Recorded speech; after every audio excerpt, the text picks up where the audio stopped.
Frequency recording, or tally recording, is simply tallying how many times something happened. So we would use frequency recording if we wanted to know how many times a student did something like raise their hand, talk out, go to the bathroom, etc. How many times it happened is a frequency that we're looking for. We want to make sure when we're using frequency recording that we are looking at behaviors that are the same length approximately. If the behavior sometimes happens for only a second and other times can happen for minutes at a time, then it doesn't make sense to count them. If one time a behavior happened and it lasted for an hour and we said there was one, on another day it happened for a minute and there were two, saying that it happened more on one day because there were two doesn't really make sense. So they need to be of equal duration. The big advantage we have when we use frequency recording is that it's very direct. It's us watching and recording exactly what happens. Also, if you know what time it was when you started and what time it was when you ended, you can convert it to a rate. If it happened 2 times during a minute that you watched, you could say it happened 2 times per minute. So the big disadvantage is you've got to watch the student all the time. It takes direct attention from you to do it if you're going to use frequency.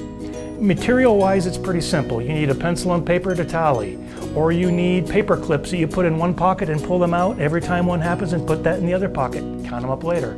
Or it could be a golf counter, but it's very simple. The label you're going to have for your data when you're done is either number of times or number of times per minute. Class, the other day we were doing some reading on Ellis Island, so we're just going to do sort of a brief question answer on this actual piece of paper regarding Ellis, okay? So here we go. Please raise your hands if you know the answers. Ellis Island was the immigration station in, you can tell me I know that where one. might I know be. that one. Austin? New York. That is correct.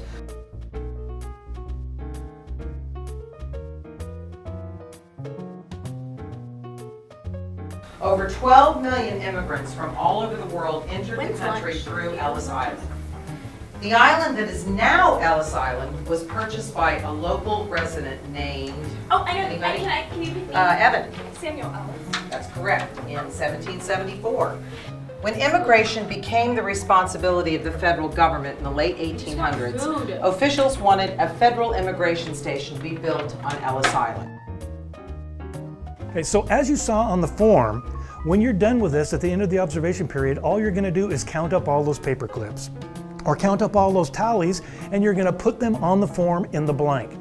Now, if tomorrow you want to do this for a short period of time or maybe for a longer period of time, all you have to do is divide the number you got by the total number of minutes you observed, and that gives you rate per minute. Now it doesn't matter how long you do it any other day, it's standardized, so you're always going to have rate per minute.